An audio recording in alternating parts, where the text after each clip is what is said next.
amazing. Unbelievable. The I mean, I don't know where one podcast ends and another begins. Yeah, I mean, who knows? And I wouldn't have it any other way. There's no other way to do it. There's no other way to do it. And God, I mean, I'm so excited to. We were kind of talking about this in the first chat we had just now, and when I'm on the treadmill at the gym, I'm going to tell you this is one of the most ridiculous thoughts that I've ever had. I'm all about it. And I'll be on the treadmill at gym. At gym, I'm British now. At gym. In queue at gym. Before I go hospital. I'll be on the treadmill at gym and I'll think to myself, I'm the hottest bitch in here. Oh yeah, it's the best spot to have while you're working out. That should be everyone's thought, by the way, when you're doing it right when you think that. Yes, you are doing it right. And I love everyone that's in the gym. And I honestly think that to myself. And I'm just kind of like hyping myself up. And I've tried to do that a little bit lately for the last few months. I try to every once in a while just hype myself up. Super smart. Because it's this one thing where I'm all about trying to, hype other people up and make sure they're aware of how great they are. And then one day I was just like, oh, why am I not doing this to myself? Right. And it seemed to be a major deficiency in the overall plan. When I realized it, I was like, okay, well, don't beat yourself up about not having done it. Just start doing it. Yeah. And so I think it's really important that we hype ourselves up and we remind ourselves, it's we all have our different ways of self-love and, being good to ourselves. And this just happens to be a way that works for me individually. Yeah, man, that's what it's about. I mean, it's what Neville Goddard would also call your mental diet, right? Like what you feed yourself mentally and feeling wise is exactly what you are going to get back in your life. And I think some people, like I say this, I mean, I honestly think why partially I've gone through kind of depressive periods of my life is to just know what that feels like. So when I talk about this stuff, it's not just coming from a place of like, hey, it's always easy to hype yourself up and, make your mental diet amazing. Because sometimes we're just not doing that to ourselves. And then if you hear someone say like, hey, hype yourself up or, feed yourself a good mental diet, you're like, oh, I'm not doing that either. I suck super bad. And it's like, nah, that's not what anyone is saying. But if you learn that at any point you can start doing that and you just need, like, if you know that you're not being nice to yourself, you should be happy that you realize you're aware that you're not being nice to yourself. Because before that, usually what precedes that is you're just not being nice to yourself and you don't even know it. You just don't even know you're calling yourself a piece of shit in your head like 20 times a day or however thousands of times a day. So that's important to recognize. Number one, that you've made the first step, which is awareness of the thing. And then you kind of just figure out ways that work for you. And everyone has something. We've been talking about it, which is like I found for myself and you found for you that like moving our bodies, getting on a treadmill, doing some type of exercise, getting your heart going tends to have a kind of greasing of the wheels effect for allowing yourself to hype yourself up or feed yourself better thoughts. So you find those things in your life or you seek them out or you listen or watch whatever you need to listen or watch to like get some ideas. And then you just diligently employ those things to the degree that you need them. And sometimes you may need to have a very disciplined approach to how you are treating yourself. And sometimes you can just like sit in it and be comfortable and it's super easy. But you figure out like, that's what I was talking about with like playing the keys of the piano. Like you figure out what is needed where for those periods of your life. Do you need the like Beethoven dun dun dun dun chords sometimes, or do you need like a little twinkly jazz at certain times? Like it is recognizing where you're at, and then you always have the ability to start doing something in that moment. Like time doesn't exist just like not as a concept or like but it is you always have the present moment in which to employ some type of belief structure. And that's like a very important thing to remember, because it means no matter how hopeless or desperate or shitty the situation seems, you have this something to get out of it. And the mind will come in and play all these kinds of tricks on you to get that to seem. It will go, well, yeah, like what are the people in Palestine who can they use this technique to get out of it? I'm like, yeah, they can, but guess what? They're probably not thinking about it because they're either going through a very shitty situation and they're not really at the place where they can believe in the power of their own mind.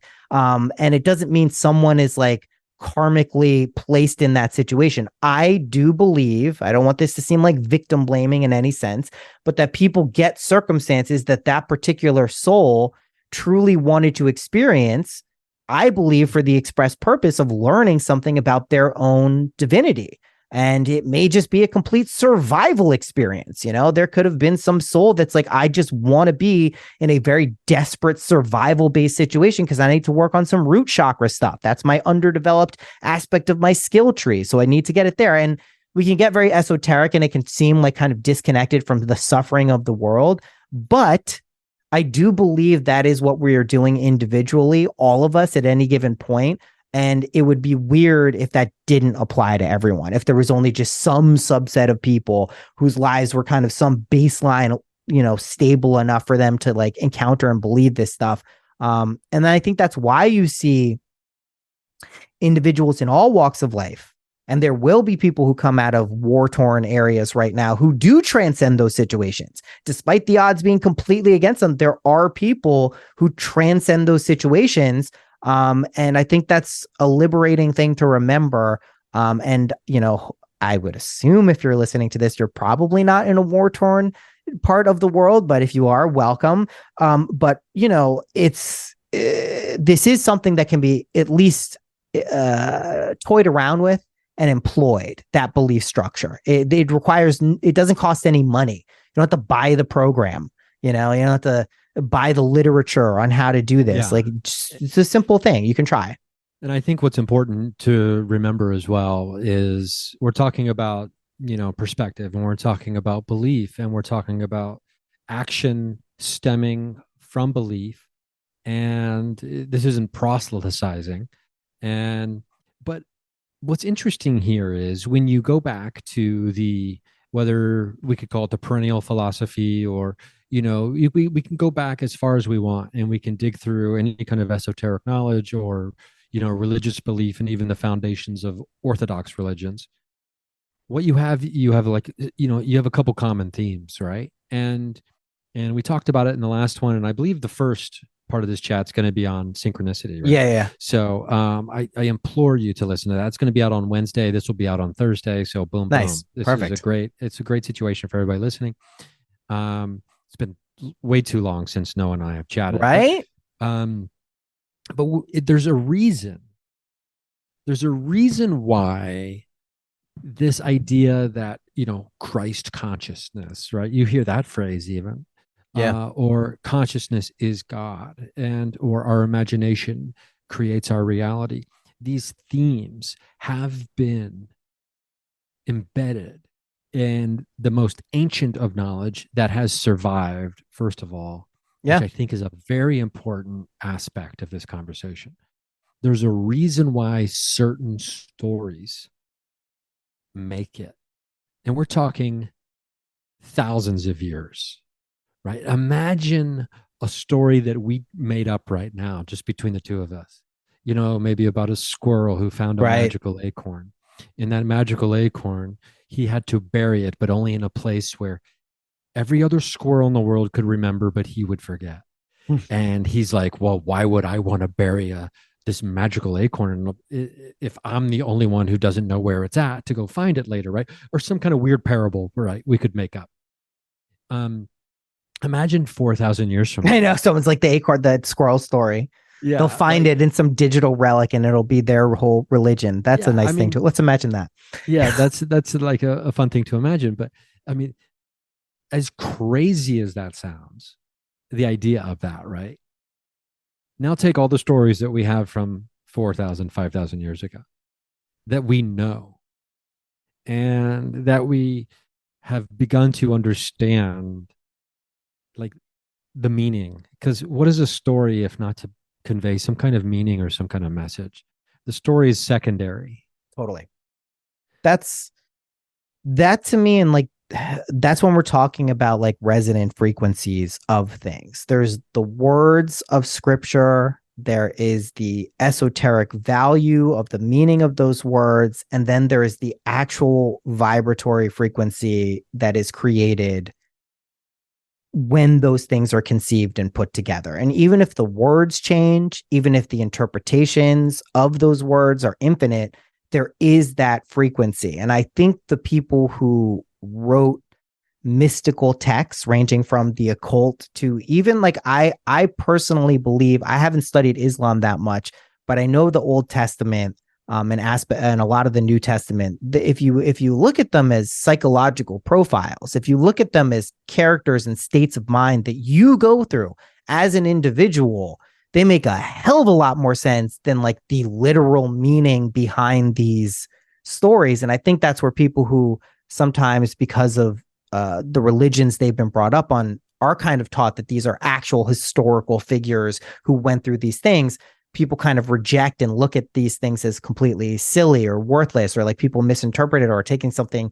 But then when you look at them kind of from a psychological aspect, they make a lot of sense, right? You can interpret various aspects of scripture that begin to make a lot of sense and can actually be used practically, which to me would be some reason that they would continue to be told and interpreted for as long as you've been saying. And I think that's why we look at all of these stories like the Bhagavad Gita, the Ramayana, like a lot of the Buddhist texts from like, you know, the core foundations of it, like the Lotus Sutras, all of these things, like they have that revelatory frequency of revealing the true nature of one's own mind.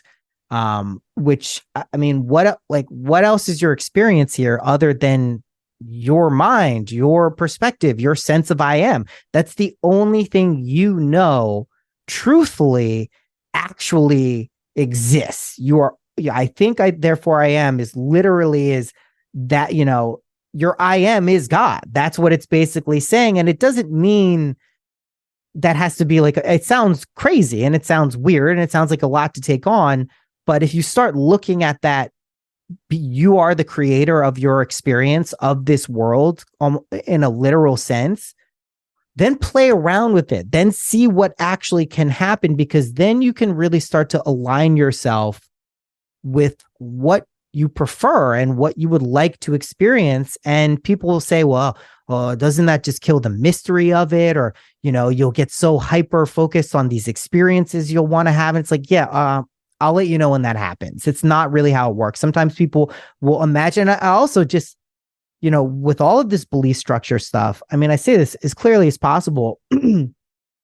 Your life will get very different. It will, and you should be somewhat prepared for that to take place. You won't be living your life in the same way that you're living it if you believe there are external factors and conditions that are determining, you know, what happens to you. Your life will be radically different and drastic change can come in.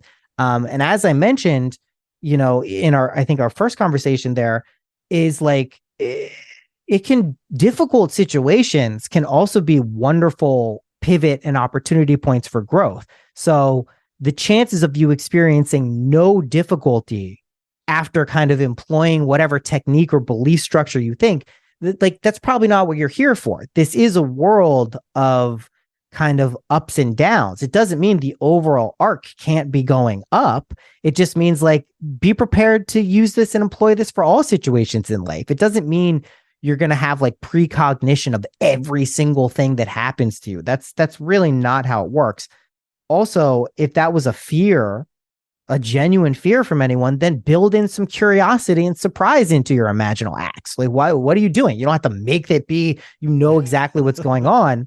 And Let's then, make a deal. You right? know, like make it like, let's make a deal. You know, you don't know like what's behind door number two. Are you going to take Yeah. that or are you going to take the other one?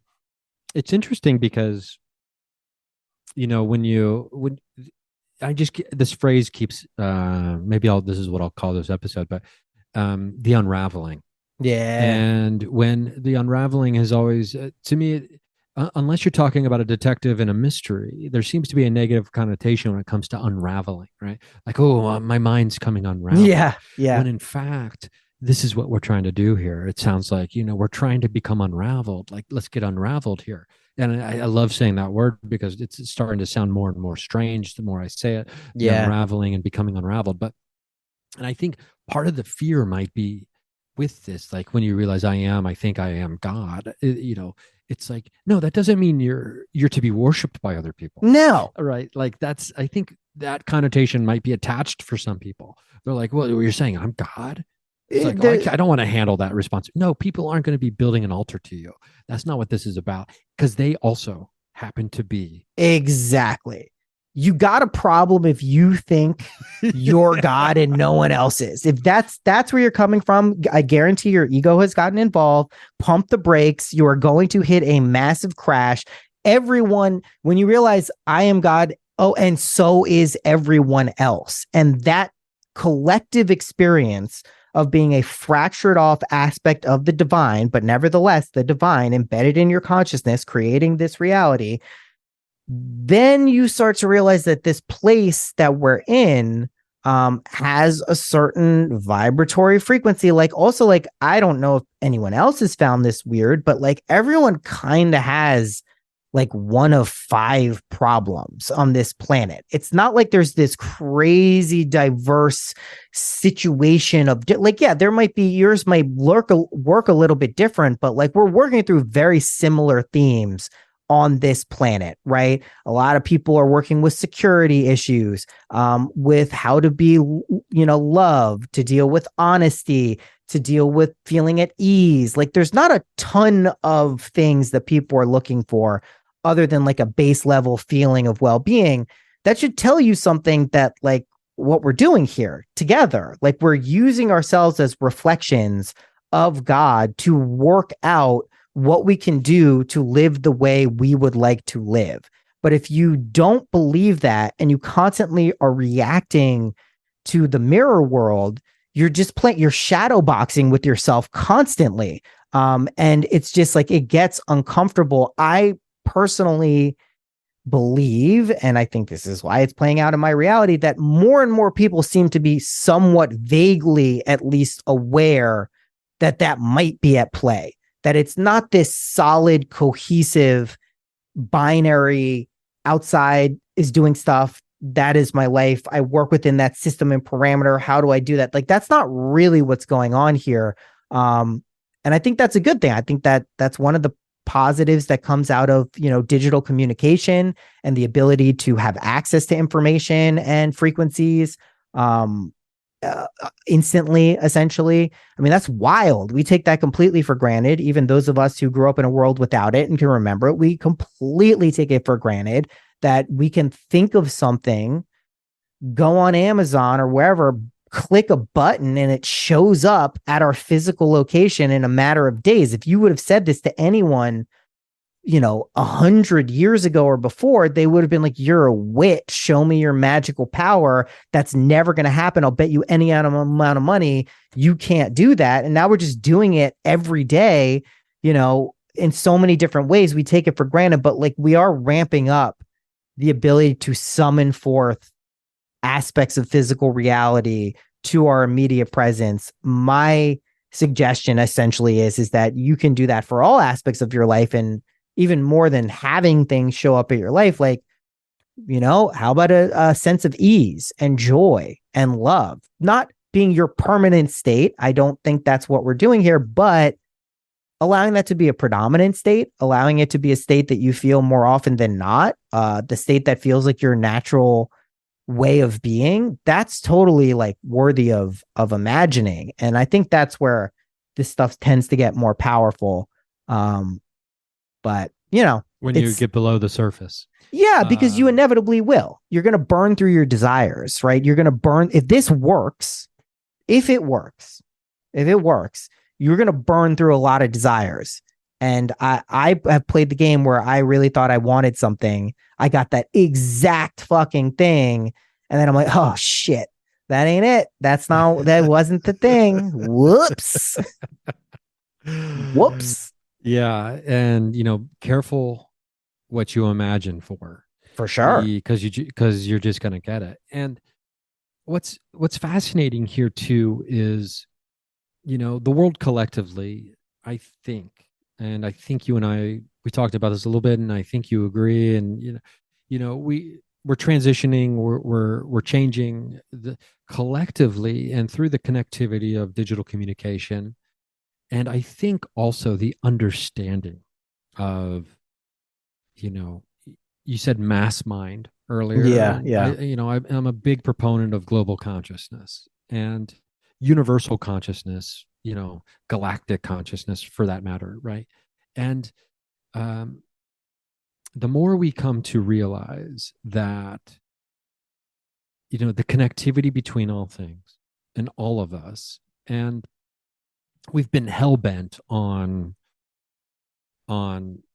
identity and by labels and trying to establish individuality and uniqueness specifically as individuals, that it has gone a long way in building these walls of perceived separateness Yeah. from each other. And I think you know, once we realize that, and I think a lot of the world is realizing that, even though there seems to be extremes going in the opposite direction, we start to tear down these barriers of separateness. And I'm talking between, humans and animals and anything else, right? This idea of separateness. Um, there's degrees to it. But once we become, I guess, our sight lines become clear because these barriers have been torn down, we begin to maybe fully see the vastness and the beauty and the possibilities of what reality truly is. Yeah, man. And well put. I mean, that's why we live here, I think, too, right? That I I don't look at our existence as kind of like a random set of coincidences or just like happenstance. I do believe um, we are in this collective kind of state of consciousness where we're aware that there's a lot of different things all around us, is for a reason to realize the kind of connectivity and divineness and divinity in everything around us. It's just our day-to-day experience reaffirms the separateness so much. Like you people don't walk around thinking all day typically, oh, there's a reflection of me, right? There's a reflection of me. There's a reflection of me, because ultimately we're made of the same thing. They're like, no, this asshole in front of me is going fucking 45 and a 55. Like, what are they doing? Speed up. Like, that's, at least for me, that's we have one lane roads here. It's a nightmare. I'm definitely passing people. But I mean, you know, that is a very there's a lot of paradox in this reality, and paradox is something that we tend to not like as humans. Like, the state of uncertainty is typically not what people would refer to as comfortable, right? Even if people are relatively comfortable in the face of uncertainty, it's just not, most people aren't craving that as an experience, you know what I mean? But it doesn't mean there's not value in it. Doesn't mean that there's not good things to be had and that can come and grow out of uncertainty. But we want to kind of know what's going on. Again, it helps us navigate and function in a 3D space. If we weren't in a 3D space, we wouldn't need those tools as acutely as we need them here. So I am not like a physical or 3D reality basher. I think we find ourselves at the level of consciousness we want to experience. And a lot of us like having bodies. There are certainly cool things about them. There are weird things about them, of course, too, but there are some very cool things about them. And as you mentioned before, the Wait, fear of death. hold on a Yeah, second. yeah, Oh, I'm in the middle of it. Oh, sorry. That was my yeah. my dad making a cameo. Nice. How's your Uh, dad doing? he's doing pretty good. Nice. It sounds like there's a party going on upstairs. That's cool. I'm at my dad's house right now, but That's awesome. So you were saying you weren't you're not like bashing the 3D reality. You find yourself. I mean, I do. I think there's a reason that we find ourselves in these bodies, right? Like you were right? saying. Yeah, I mean, essentially, there are just like we came here to experience our bodies, and oh yeah, what I was saying is that also death, also aging, also the relationships that come not just with ourselves about those things, but in relation to our parents, our kids, right? Your dad made a cameo at the right time because this is where I was going with it. So like we learn all of these things that ultimately I've seen it with myself and other people. It grows our compassion for others, for the world at large, for the suffering of others, but also for ourselves, right? Because we're ultimately the people who are processing all of these things. Even if it's happening to other people, we still experience how those relationships in our own lives impact us. And that's like a growing aspect of 3D reality that I think is intense. I think like, if you look at it like, you were taking a bong hit of something and you take this bong hit as some like interdimensional disembodied spirit and all your friends just took it and you take it and then you have this whole human life in 3D form and then you pop out of it after your life, after you die. You're like, holy fuck, what was that? And they're like laughing at you because you're like, oh, did it happen to you too? That's probably what this is more than we would like to admit. But like, it's a very intense thing to do. Like, and I think it's a choice. I don't think we were tricked into doing this. I don't think that our souls on some conscious level were like, hey, let's go into the world of death and mortality because like we want to be mean to ourselves. Like we're a masochist of some sort. It's like, no, you learn stuff here and you learn some pretty important things. And I'm happy at times that I'm not an instant manifester or like I can't just make things happen at the snap of my fingers because sometimes I imagine shit that I shouldn't. I don't want that to happen right away. I don't need that experience. And I go, I sleep on it and I'm like, maybe something else, or maybe just right after it. So like you learn things about time and all these other parameters of this reality that I believe are functional. Like it's a cool thing to have and it is an intentional experience why we have these things, not as like a malfunction. Yeah, and I mean, I could only imagine. No pun intended, I suppose. Now that I say it, all the quick trigger things that might, be like, oh shit. Right? Let's get. How do I grab that one back? Oh no no no Yep. no no no no. Yep. And but something interesting that we touched on previously was that we're doing this all the time anyway, Yeah. and it's about intentional. It's about being intentional about it, and also trying to pay attention to the mind diet, like Neville Goddard said, and like the connectivity, like because one leads to the other, and vice versa. It's like a snake pooping its own head, right? Like if you are better to yourself in the way you feed your mind, right, then you're going to be, I guess, theoretically, you're going to be better in the way you imagine your future, Yeah. because you're going to feel like you should be having things like ease, more states of joy and acceptance and love. If you Yeah. are loving yourself more, you'll feel like you deserve such a future and such a reality, I should say. Yeah, I mean, I've been thinking about this.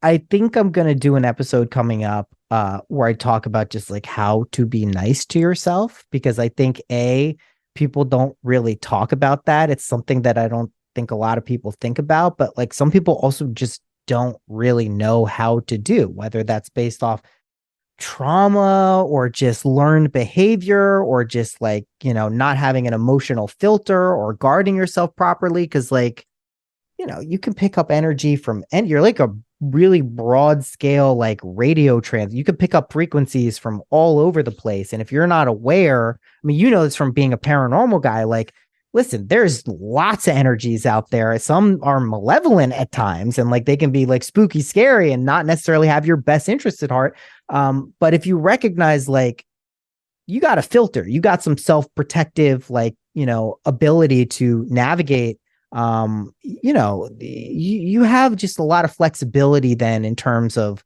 what you can do. And it starts with, yeah, loving yourself, being nice to yourself. That's really all it is. Like, so much of what we say, like to ourselves negatively, if we imagined us doing that to someone else or someone doing it to us, like someone outside of us going like, hey, you're that good? Like, what are you doing? Who do you think you are? Like, you'd be like, get the fuck away from me. Like, why are like, who are you? And I think You'd be the like, this is a toxic, yeah, like this is not person. healthy. Like I don't need to be in this relationship right now. It doesn't really seem like I'm getting a whole lot out of it. And then like the real, like probably best way to deal with it rather than kind of like even viewing it as toxic, which is still an effective strategy, is just being like, whoa, whoa, whoa, what are you doing?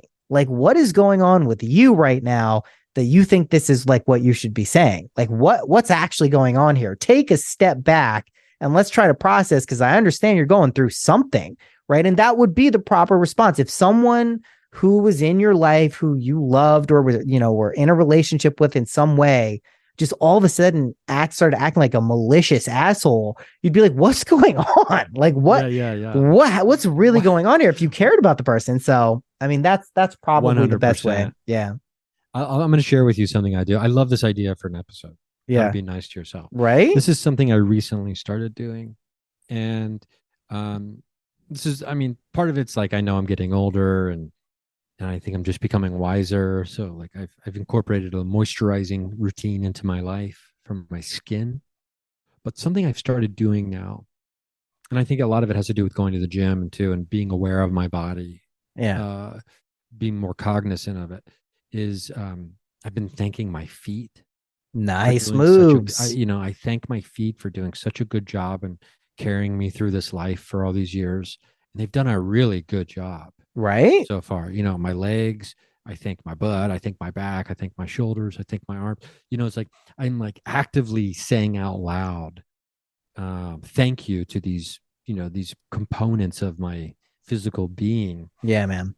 Trying to be grateful, right? And which I think is, for me, not something I've always done or been very great at doing on a regular basis.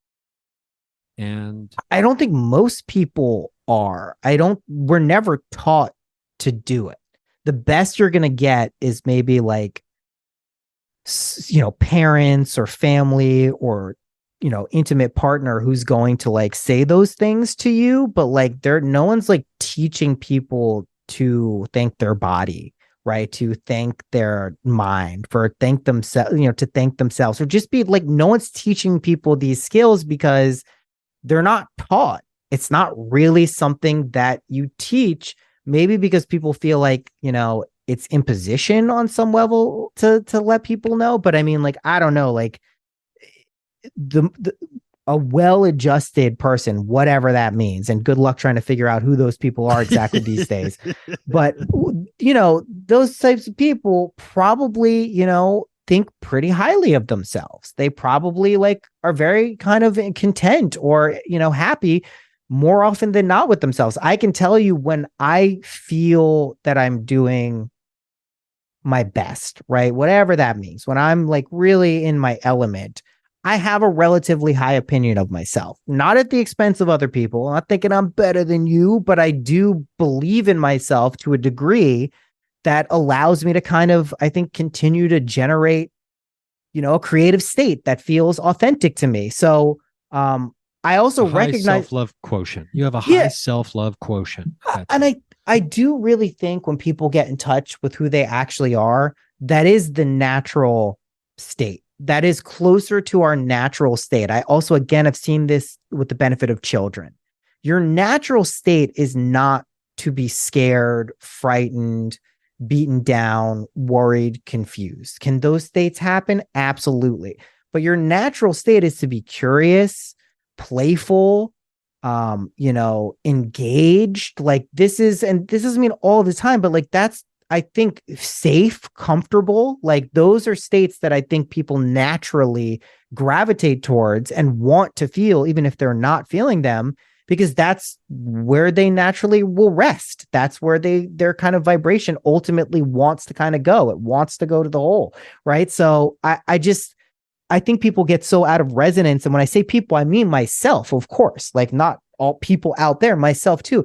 When you get out of resonance with this, you can forget all of that. It goes out the window because you move into this weird survival state of just trying to like get through it or like, figure it out or, and I just, that doesn't really work. I don't think for most people, it has never worked for me.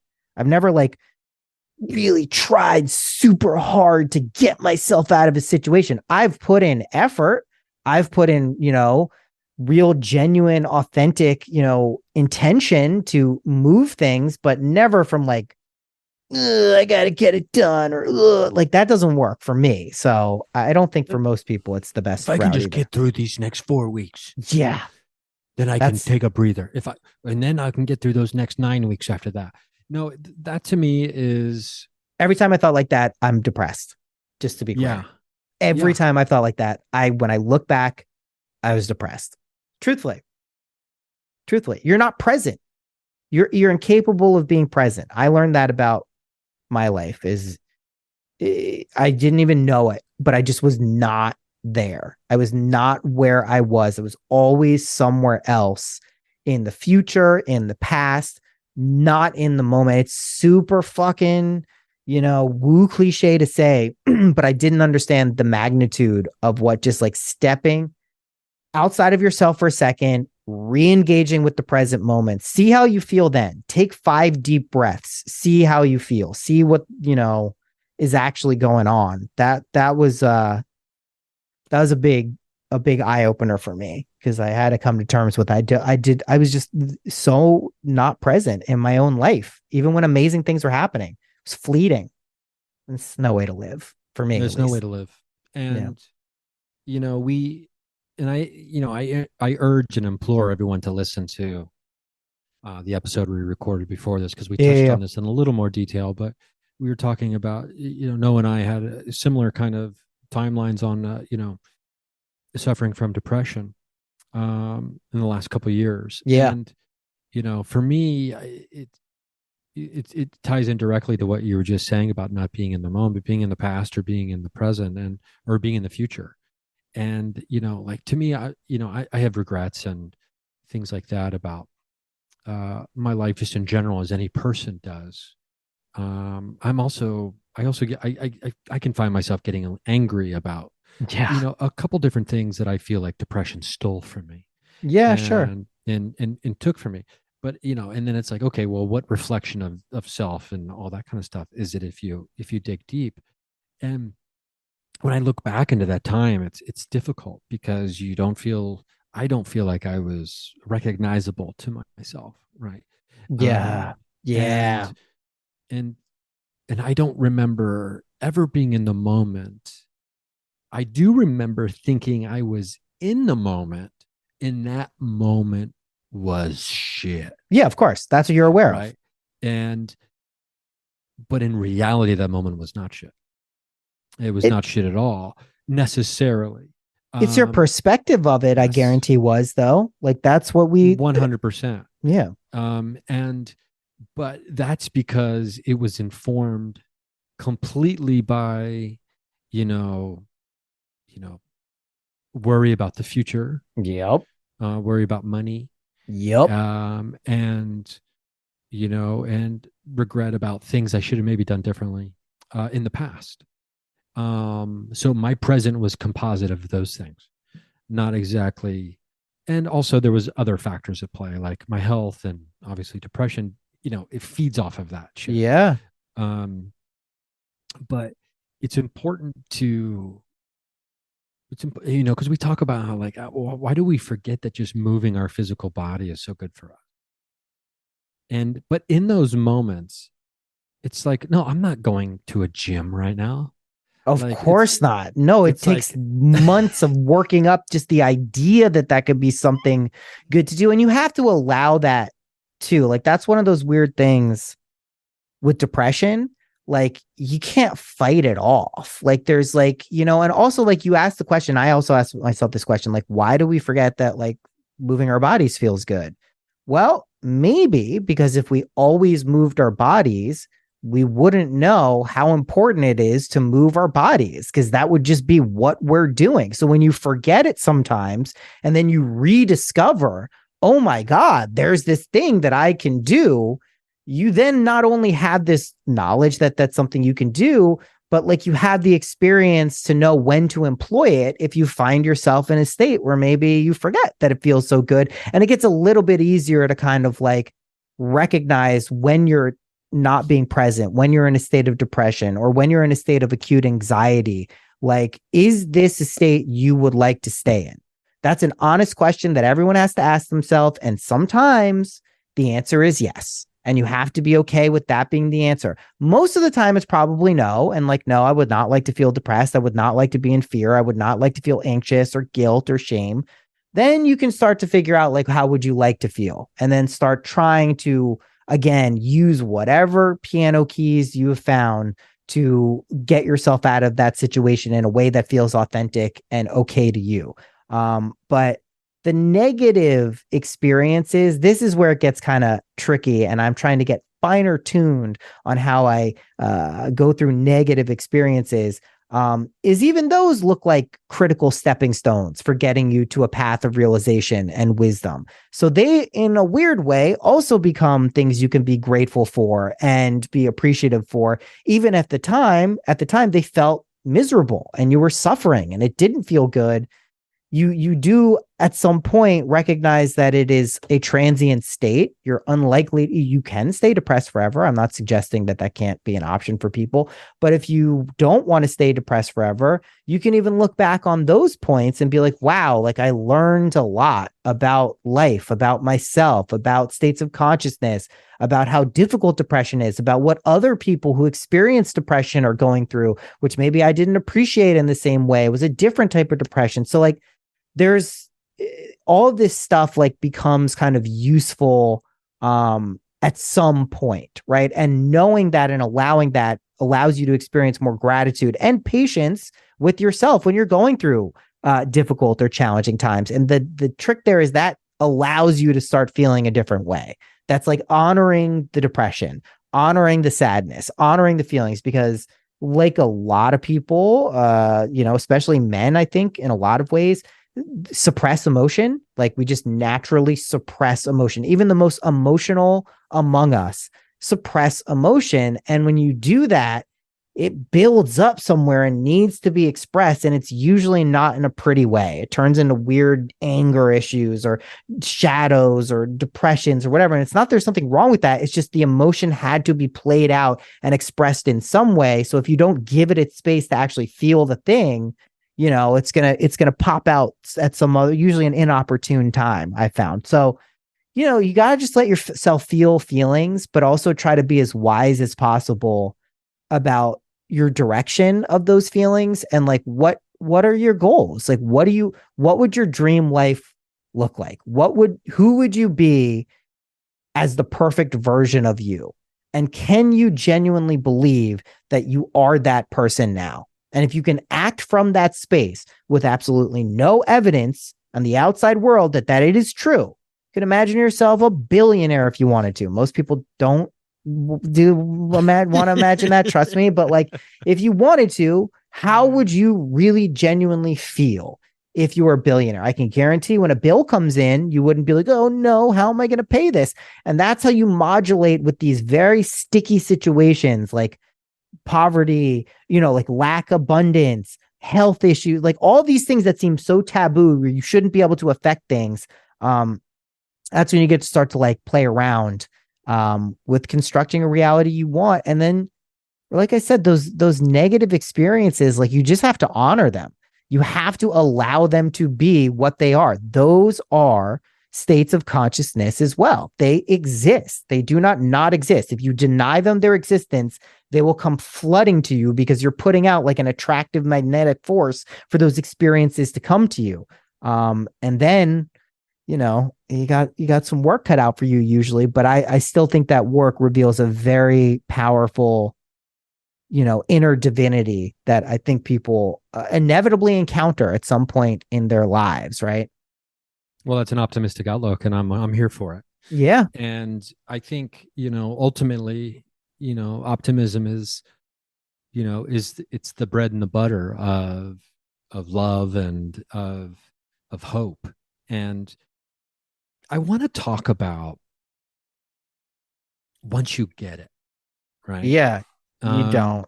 You don't get it like you think you get it. You can get it more than you got it, but once you just get it, then the get it I is want to gone. talk about, can we talk about you getting your money? Oh yeah, I mean, like once I got, you know, I employed this stuff like very crudely and very gracefully at the same time in various aspects of my life. I summoned in an amazing partner, an amazing family, a harmonious family life, despite it looking like at one point it was going to be very disharmonious. Like things have worked out in certain areas of my life with like really threaded the needle in some tricky emotional and real world consequence type of ways. But then I also did things that were like pretty not so great. And one of those was with the money stuff. And one thing I learned about money, and I've learned this lesson at two major points in my life. Um, and I've made money the traditional way, like I was freelancing and made, you know, good money helping clients for years. So I've also done it the kind of traditional, like work way, change your time for money. But I made a bunch of money by imagining that I was wealthy, by feeling that I was wealthy, by imagining scenarios that would imply that I was wealthy. And a lot of those things happened. Um, and at some point, despite all of those experiences all coming true, all knowing that they were preconceived imaginal acts, at some point it flipped from continuing to create lovely and harmonious experiences and situations in my life. And it was just, how do I make more money? Like what? And I ran out of stuff to buy. I was giving friends at this point five, 10, $20,000 at a time, routinely, you know, several times a week. You know, I made, I think at the peak, close to like $2 million at one point, and like in a very quick period of time. And was just literally ran out of stuff to buy. Like bought a car, took a private jet with my family to the Bahamas, like did all of this like wild stuff.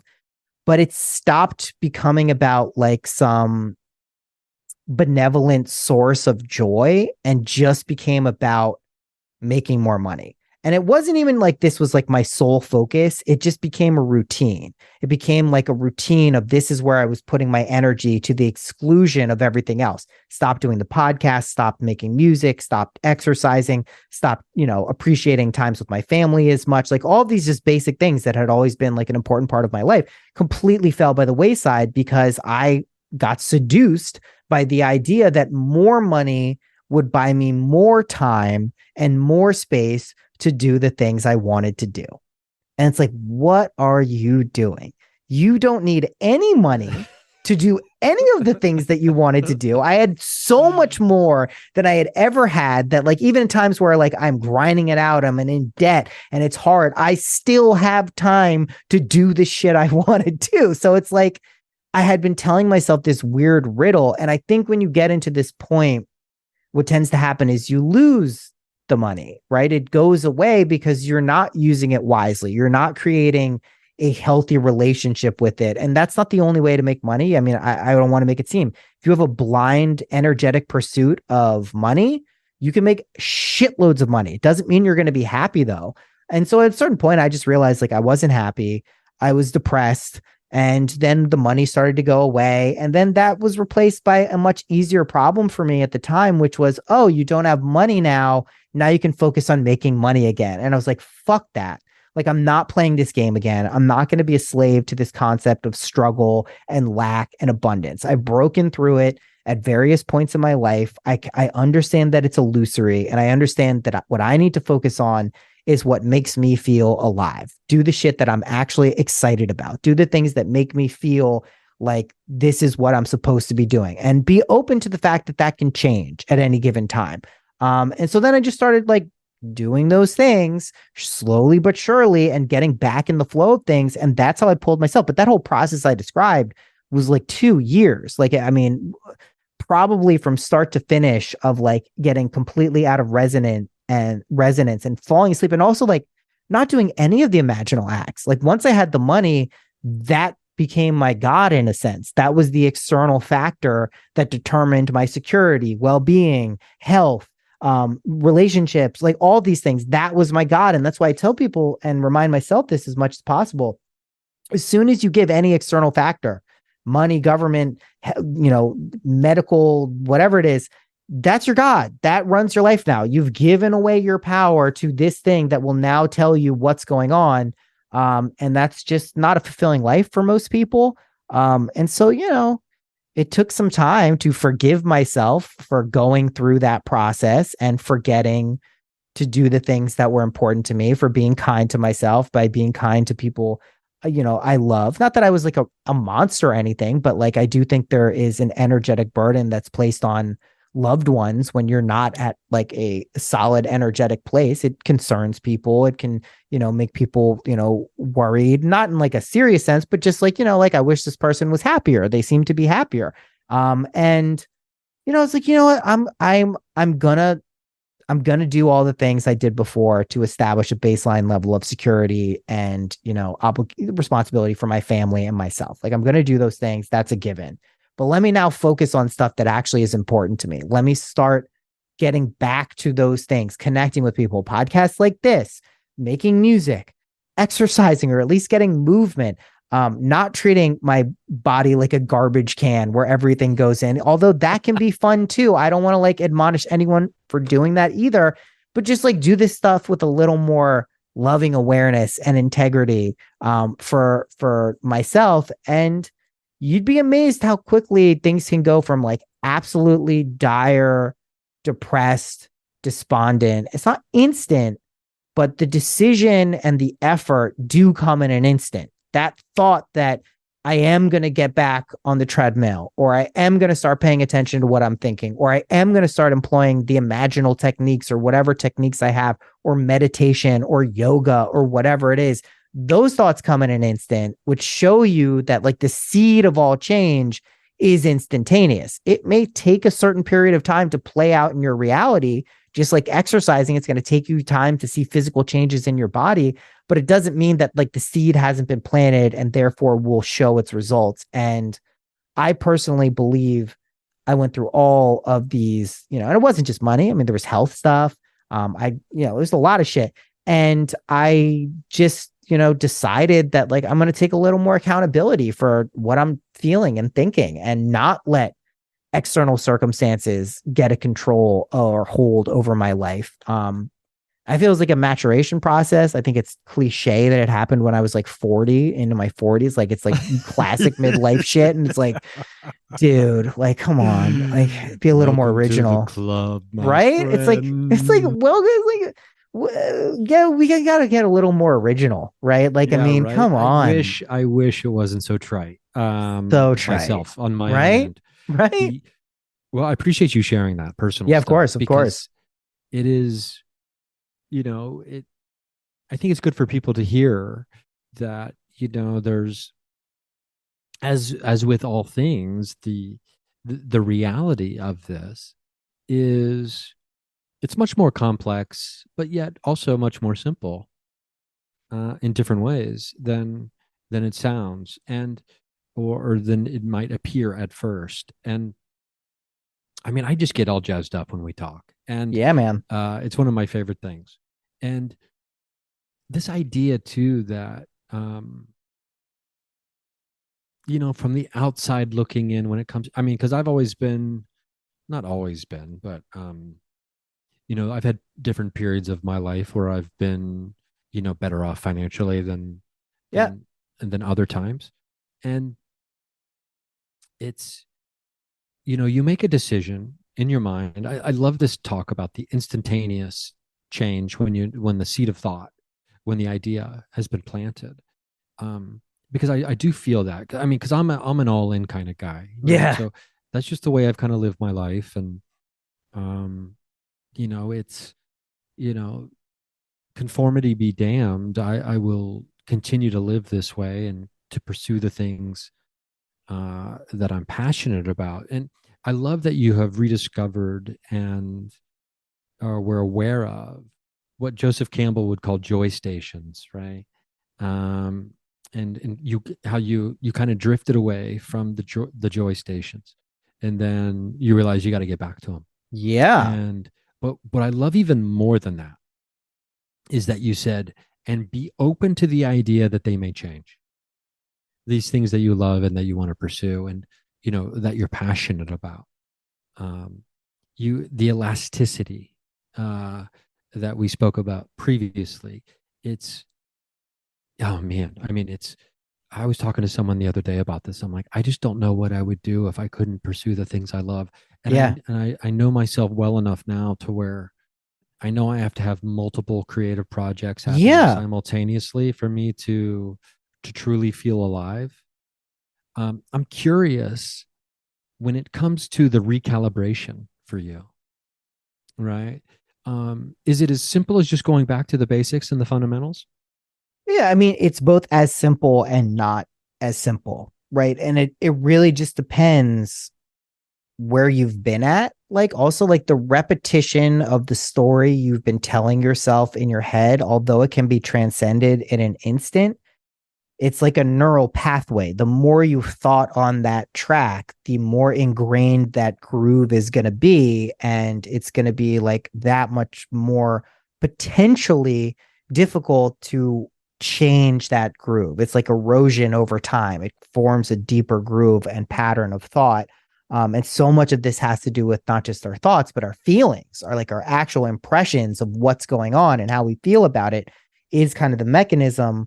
Um, I like I said, the physical aspect of like getting your blood pumping is undeniable, right? It is just something that seems to be very conducive to getting people out of a stuck state. Even if you're anxious, it like diffuses some of that energy. If you're depressed, it gets you out of a state of feeling kind of stuck to or sticky, like you don't want to get up. So that's very beneficial. But no, I mean, it took from the second I realized that like there was something not feeling great, like I didn't feel great, to actually be able to take tangible and then coming to terms with that and then being able to take tangible action, probably like 8 to 10 months. Like it was a very long period of time because I just personally had to go through a lot of stuff. Like I had to really get on the same page about like how I was feeling and what I was doing in life and like what I had drifted away from. Like just coming to terms with that took an excruciatingly long period of time for me. But then when I actually started doing everything started to get a little bit easier. Like that's one of the I wouldn't say unfortunate things, but like when you're not in a great mental space and you're not feeling great, the imaginal techniques and things of that nature can feel harder to do. It can feel like, you're doing something silly or stupid, or it's not going to work, or you can't do it right, or you're not sure if you did it right. And you don't recognize that, like, it's just like it is kind of a repetition thing. If you just stay at it and keep at it, but you might not have the motivation or willpower to do it. The beauty is if you know you're not feeling great, like I mentioned this before, that's amazing because it's the first step to recognizing you would prefer something maybe to change. You would prefer to feel a different way. If you know that you feel a way that you don't like feeling and you don't want to feel it anymore, you then can explore options for not feeling like that. But, I don't know. I don't have like a great answer for like whether these things can just like always, I think they always work. I think these are universal laws of consciousness that are always potentially applicable. But I also think there is value to different energetic experiences, sometimes that we experience as suffering, for an expanded perspective of consciousness, right? Right. Consciousness isn't just positive in this reality. It's not all light. There is duality. So becoming familiar with that sometimes takes us time to process, right? Maybe sometimes we can get through a very heavy traumatic experience in a very short period of time. And maybe sometimes that needs to be extended for a very long period of time to come to terms with and feel the weight of it. But it never hurts to remind ourselves that these are acts that we are choosing to go through, right? The disconnection, I think, is the hardest thing to deal with fear and depression, right? And anxiety, because the disconnection makes you feel powerless. It makes you feel like you just don't have anything that's ever going to get you out of this state. which is, again, I just think wrong. That's not right. It's wrong. It's not accurate. You will not feel like that forever. I mean, at some point you won't feel at all in this way. So I can guarantee you won't feel like that forever, but it's usually it doesn't have to be as long as people imagine it. But, um, if this stuff is true, like we were saying, it's neutral, right? This is not just used for the positive. We're always doing this. So if we're consenting to realities and beliefs and feelings that are not great, that's what we're going to get. That's reliably what we are going to get. And it definitely is worth paying attention to. But there's such a good feeling too of overcoming difficult states. Like I mean, it's undeniable. When you weren't feeling great and then you recognize you're feeling pretty good, like that's a good feeling. I don't know if it's worth all the suffering sometimes, but it definitely, it is a good feeling though. I mean, and if you take the right lessons away from that you did it yourself, like you did it yourself. No one did it for you. You may have had support, you may have helped, but you did it for yourself. That's a very important lesson to learn. It really is. And it is. It's one of probably the most important lessons that I think I'm still learning, right? And totally. I mean, there's been times in my life where I've needed help and I've needed outside help. And without getting that outside help, I don't know where I'd be. And yeah, without the support of I didn't mention this. I didn't even gloss over it. Without the support of like my wife and my family, my parents, like my friends, like I wouldn't have been out of it. I wouldn't have been out of it. Right. But I'm grateful that I had those things in my life. I couldn't imagine living without them. Let's put it like that. So I think that's kind of why they show up. And we all have those people and things in our life that we've put there. And we should be grateful for those things. It's not just like always you like in some cave transcending your issues by yourself. It's not how it works. Yeah, that's not how it works. Hopefully, yeah. Right. And you talk about, letting these emotions previously a little bit ago, like not suppressing these emotions and or whatever we're feeling, right? And I had this visual, as you're talking about that, I have a visual image of a dog that's in a cage, and you got to let it out, and the dog is going to poop in the cage. Yeah, the dog is going to poop in the cage and pee and get it all mixed up, and it'll turn into some gross thing. And you got to let it out. Sometimes it can wait longer than others, but I mean, it does no service to any of us by keeping them in. And I do that. I'm guilty of that. I'm guilty. Of course, we all are. Emotions and things like that. But at the end of the day, I think once we come to a true understanding of what the nature of our existence actually is, so many things that seem paranormal, mystical, esoteric, out of reach become, I don't know, simplified. And I think it's easier for some people than it is for others to get to that point. I know for me, it's been a long quest. And for some reason, on this conversation we're having tonight, the idea of this imaginal, the imaginal techniques and things like that, for some reason, they just seem so much easier for my brain to wrap around in this particular moment than the previous 5 or 6 times we've chatted, which I still thought I got it right. But for some reason, it's feeling different for me on this particular occasion. I could offer a potential explanation, reason for that is like, I think when I spoke about this originally, like for the first few years, I was doing it so well. I was feeling in such a heightened vibratory state that I didn't have the same holistic view of when this stuff can be employed. So I was missing when shit isn't going great, right? That's a huge part of when this stuff is supposed to be used and employed. It's not just when things are like kind of it's really for the muck. It's really for the shit. Like when you are in it, that's when this stuff starts to have like real meaning. And that's also when the point a lot of people like would benefit from trying it, because a lot of people will not pursue these things, as you mentioned, until they're really at their wits end, until they're just like, I've tried everything, I might as well try this weird fucking thing that doesn't seem like it's gonna work, but you know what, I've tried everything else. And like, I genuinely believe that like that's what it takes sometimes for us to start to like trust ourselves to create our own reality, because it's like, what other, you've been pushed. It's like almost like when you stay up like for a really long period of time, that weird goofy state you get in, like if you stayed up for like a day and it's the next day and you just don't really give a fuck anymore and you're just like in this weird goofy state, like there's a freeness to that. There's no presupposition of building your identity or trying to adhere to some standard, and that's a good state. I'm not suggesting people stay up, but like that kind of looseness of being, I think is very much a part of who we are naturally. And it takes a shitload of energy to create this place. That's why we have to go to sleep.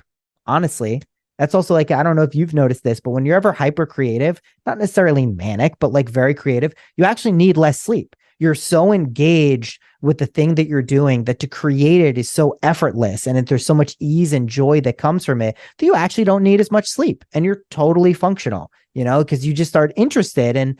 But when life is a grind and a slog, you can get a ton of sleep and still be exhausted because it's requiring so much energy to sustain something that is not naturally how you would prefer it to be.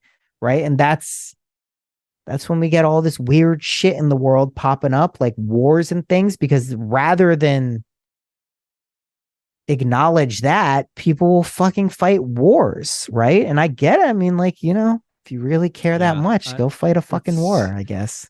It's so funny. I have this joke I'm doing about, everybody says that, you got to be an early bird gets the worm type to be successful. And the joke is that, like, what you never heard an early bird get the worm type kind of guy ever say?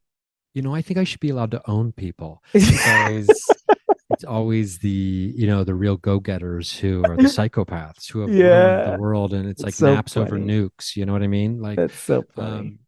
But this has been great. I mean, I don't even know how long this has been going, but I think we're close, right? Yeah. I got a call in 15 minutes. Yeah. So let's let you have a little breather before that. The podcast is Synchronicity. I mean, so good to chat with you. Yeah, again. Man. I'm so thrilled to reconnect. It's just I personally believe that 2024 is going to be a very positive year. It feels that way to me. And just to be clear, I was not saying that about 2023. I was not like, it feels like it's going to be good. And in 2023, I don't know how it was for most people. I mean, it's ending on a very high note for me, but man, was not the best year of my life. Wouldn't look back and go, let's replay 2023. That was a winner. It's going to get lost in the background somewhere, I'm pretty sure. But 2024, I don't know. There's a lot of opportunity here. There's a lot of opportunity. And I know a lot of people I know who are very cool and creative, like people like you. I can sense some pretty positive things happening. Like it authentically feels like that for me. And we're having fun, at the very least. So yeah, at the very least. And I'm not going to say I hope you're right, because I don't need to, because I know you're right about this. It's going to be cool, man. It's going to be cool. And 2022 and 2023 hit the bricks. Oh my God, get the fuck out of here, right? I mean, Jesus, such duds of years. But I'm over them. Totally. I'm done, right? So 2024, come through the door. We're ready for you. Right? Where else? What else do you need to plug? Nothing. I mean, Instagram, I started like on the same thing. That's what I'm doing in 15 minutes. I started these little groups. I did the first one this past week, or this past month in November here. We're in it. Where it's like a group Imaginal thing. Cause the downloads I've been getting is, as much as this is an individual game of our own consciousness of us each individually being God, it does feel like the community support of having people to talk about this with, like you and I are doing, or having group sessions where we discuss our challenges, what has gone well, kind of like share experiences, really seems to be powerful. with this type of whatever you want to call it. So I've been doing those. I don't have any active ones right now, but I've been announcing those on like my Instagram and my Patreon. I finally committed to actually putting stuff out regularly on my Patreon. So we're having fun over there. So people can check that out. But yeah, man, just like, holding the vibe. That seems to be the goal. As long as I can do that with ease, I will continue to do that. I love it. Love you, buddy. Yeah, you too, bud. Yeah, man. This has been fun. So check out Synchronicity, for part 1 of this conversation. And obviously you're listening to part 2. So, time isn't linear. So go back and listen to the first part if you haven't listened to that yet. It doesn't matter either way. It's all gonna work, and it's all gonna make sense. In fact, it might actually make more sense listening to the first part after you listen to the second part, after you listen to the first part. You can go in any order you want. It's any order you want. It's a fun thing. You can go back and listen to any of the previous, I believe, 5. Right? We've done this a lot. It's pretty dope. Just my podcast that we've done. So, yeah, and you've been on mine at least. We've probably done close to 10. Simulcasted a couple times. Yeah. So it's like we've done these before. So and we're gonna do it again. For sure, man. Again, probably pretty soon. So thanks for listening, everybody. Take care of yourselves. Just imagine it. That's all you got to do. Right? It's fun times.